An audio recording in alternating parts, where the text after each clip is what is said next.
$80,000 gone while she slept. Her own son took everything. Every penny she'd saved over 40 years of scrubbing floors and skipping meals. And then he posted vacation photos from Rome with his wife and mother-in-law, champagne glasses raised, smiling like he'd won the lottery. But here's what he didn't know. His 68-year-old mother, she wasn't crying. She was planning. And 3 days later, when his card got declined at a 5-star restaurant in front of his wife, that's when his phone rang. "Mom, what did you do?" Stay with me, because what happens next will leave you speechless. But first, drop a comment right now and tell me, have you ever been betrayed by family? And which city are you watching from? Let's build this community together. Picture this. Tuesday morning, South Central Los Angeles. Eleanor Price, 68 years old, sits in her worn armchair, the same chair she bought 20 years ago with her first decent paycheck from cleaning mansions in the Hollywood Hills. Her phone buzzes, a bank notification.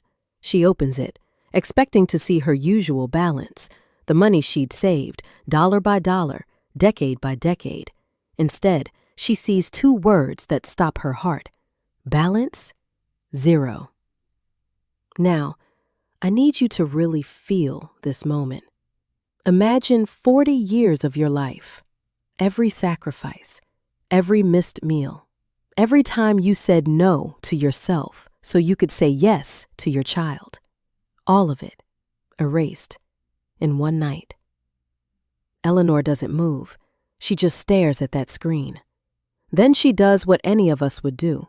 She calls the bank. The representative's voice is cold and procedural. "Yes, ma'am, I see 3 wire transfers, $82,416, all authorized from your account." "Where did it go?" Eleanor asks, but her voice is strange, flat, like she already knows. "To an account belonging to Jackson Arthur Price." Jackson, her son, her only child. Now here's where it gets worse, way worse. Eleanor hangs up, and within 5 minutes, her neighbor Doris calls. You know that neighbor, the one who always has the gossip. "Girl, did you see Jackson's Instagram? He's in Rome, living like a movie star, with Tanya and her mama." Eleanor's hands go cold. She opens Instagram, an app she barely knows how to use, and there it is, her son, champagne in hand, expensive white shirt, arms around his wife Tanya and her mother Rhonda, the same Rhonda who once told Eleanor her house smelled like poor people. The caption, get this, "Rome, my new beginning. I deserve this." And in the comments, Tanya wrote, "Good things come to those who wait. Thanks for everything, mama-in-law," with a money bag emoji. Let that sink in. They didn't just steal from her. They mocked her, publicly. Most people would break down right here, scream, cry, call the police.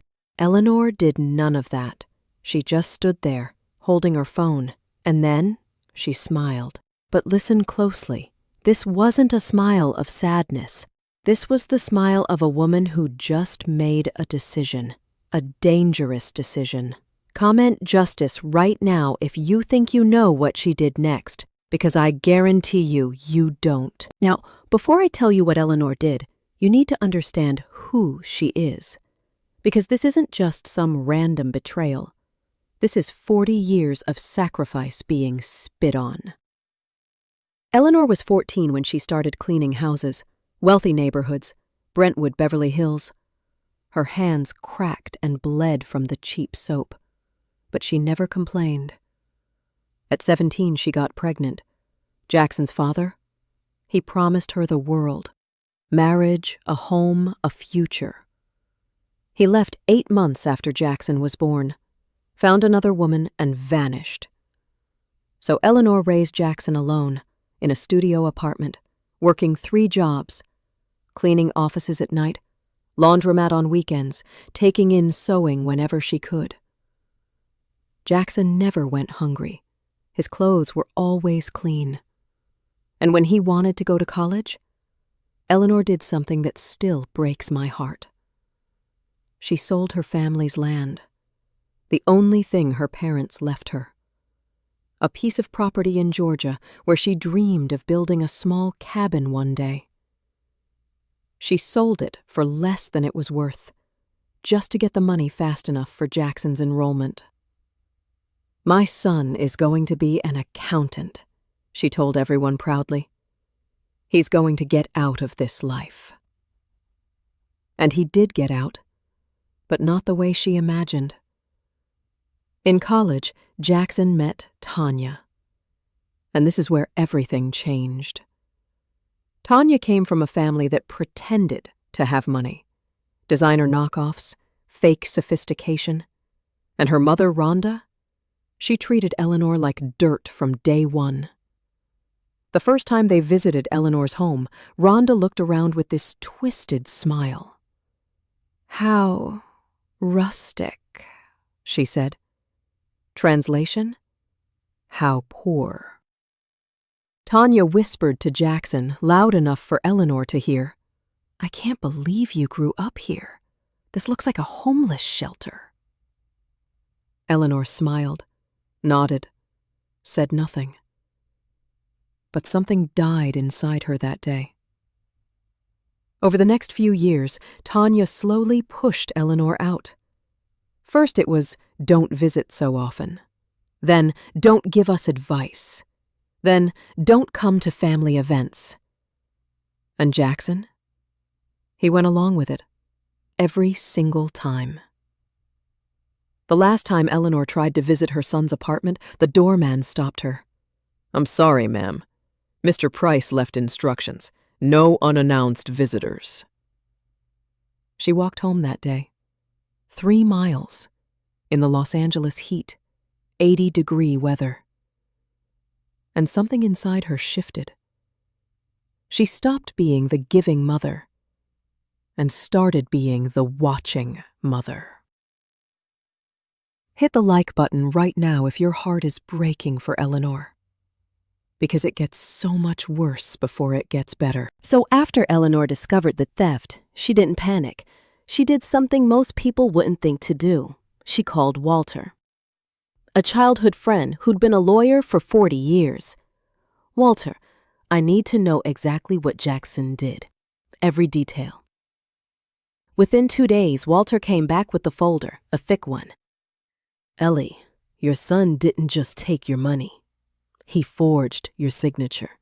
He created a joint account using your name. And he's been stealing from you for 6 months. Small amounts at first, testing if you'd notice."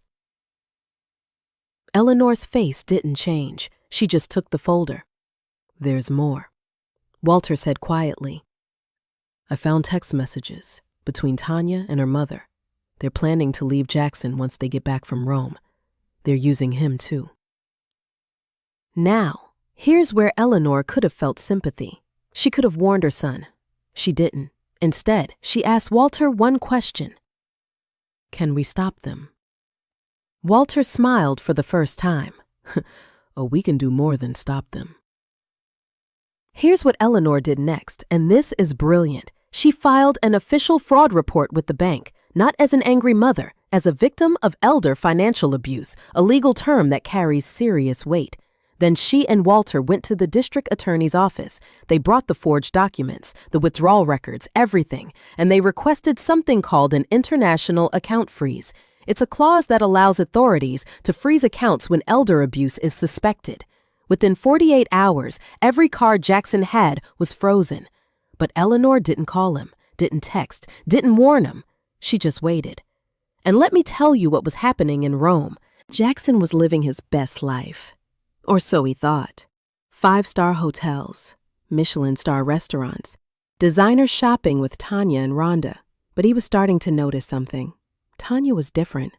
She barely looked at him anymore. She was always on her phone, laughing at messages she wouldn't show him. Rhonda stopped even pretending to tolerate him. One night, Jackson couldn't sleep. He heard voices on the balcony. Tanya was on the phone. He crept closer and heard words that froze his blood. "Yeah, we got everything. The old lady never knew." Tomorrow we open the account in Spain and ditch Jackson. He actually thinks we're in love. What an idiot. Jackson stood there, paralyzed, but he said nothing. He went back to bed, pretending he hadn't heard. The next day, everything exploded. They went to lunch at an upscale restaurant. Jackson ordered wine, pasta, the works. When the bill came, he handed over his card with confidence. Declined. He tried another card. Declined. Another. Declined. Tanya's face went from confusion to pure rage in seconds. "What did you do?" she hissed across the table. "Did your pathetic mother find out?" Jackson's hands were shaking. He checked his phone. 7 notifications, all from the bank. Account frozen. Fraud investigation. The waiter was standing there, waiting. Other diners were starting to stare. Rhonda threw her napkin on the table. "I told you he was useless, Tanya. This is embarrassing." They walked out, left Jackson sitting there alone to deal with the bill. He had to call the restaurant manager, explain the situation, leave his passport as collateral. That night, back at the hotel, Tanya packed her bags. "Where are you going?" Jackson asked desperately. "Anywhere you're not," she said coldly. "You're broke, you're worthless, and you're someone else's problem now." She and Rhonda left, didn't even look back. Jackson was alone, in a foreign country, no money, no cards, no one. He sat on the hotel bed, shaking, and finally did the only thing he could do. He called his mother. The phone rang 3 times, then she answered. "Mom?" Silence. "Mom, what did you do?" They froze everything. "Tanya left. I'm alone here. Please. I don't understand what's happening." And here's what Eleanor said, word for word. "I didn't take anything from you, Jackson. I simply stopped you from taking from me. There's a difference." "But Mom, I'm your son. You're supposed to help me. You said you'd always be there." Eleanor's voice was calm, colder than he'd ever heard it. "I was there every day of your life until you decided I wasn't worth remembering."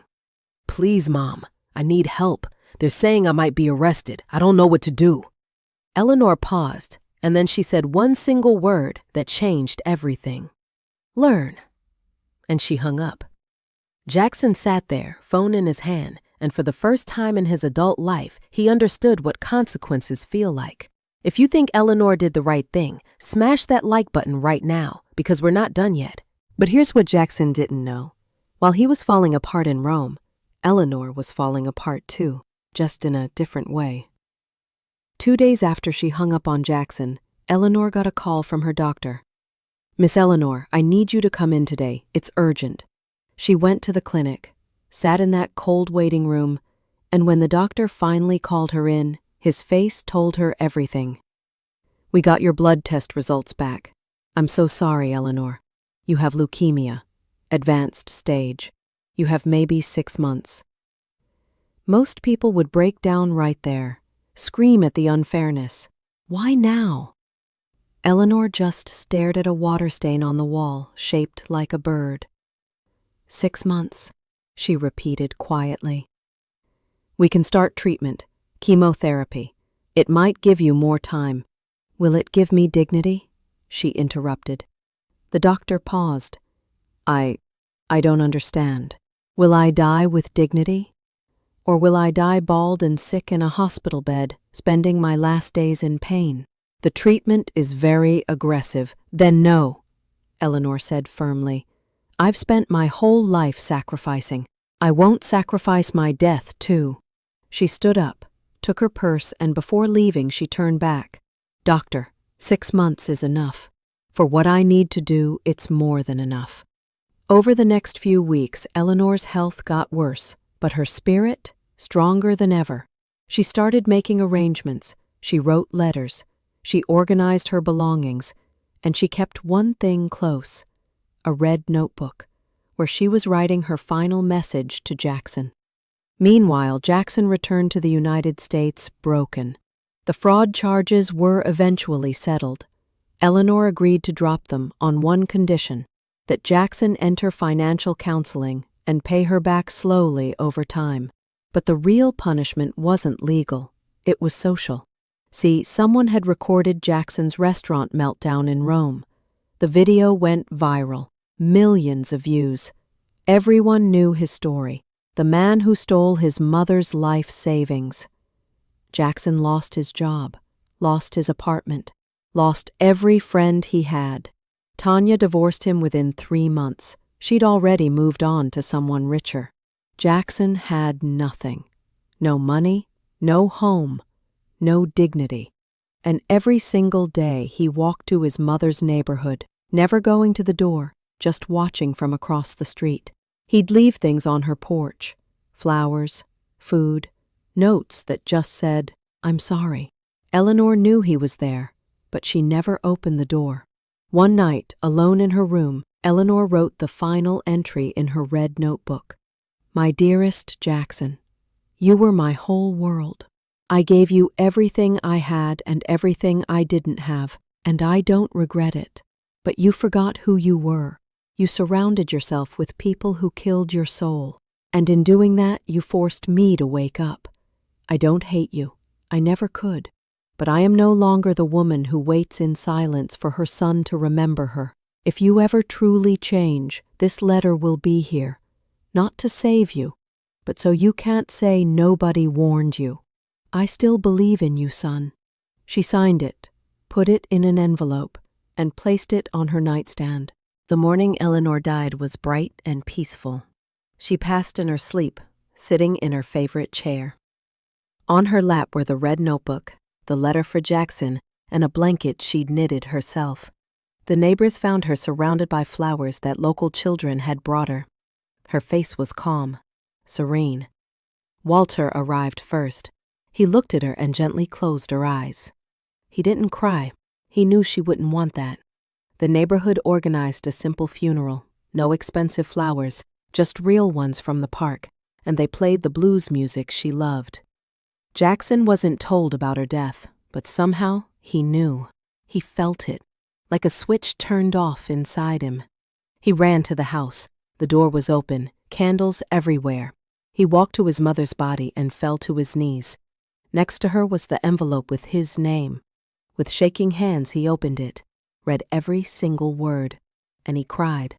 Not the desperate crying of Rome, but the quiet, deep crying of true regret. In the corner of the room he found a wooden box.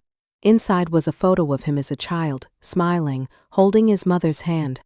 On the back, in her handwriting, "I still believe in you, son." Jackson pressed that photo to his chest and finally understood. He had lost his mother, but maybe, just maybe, he could still find himself. Neighbors say that Jackson stayed in that house. He got a job, a simple one. He started paying back every penny he stole. He never remarried, never chased wealth again. He just lived quietly, trying every day to become the man his mother believed he could be. So let me ask you something. Was Eleanor's revenge justified? Or should a mother forgive no matter what? Drop your answer in the comments right now. I want to hear from you. Because here's what this story really teaches us. Sometimes the greatest power isn't in screaming. It's in silence. Eleanor didn't need to destroy her son. She just stopped letting him destroy her. And in the end, she died with the one thing he could never take: her dignity. If this story moved you, hit that like button, share it with someone who needs to hear it, and subscribe because I have more stories about betrayal, justice, and the strength it takes to walk away from people you love. Remember this: your worth is not determined by how people treat you. It's determined by how you treat yourself when they're gone. I'll see you in the next story. Until then, protect your peace, always.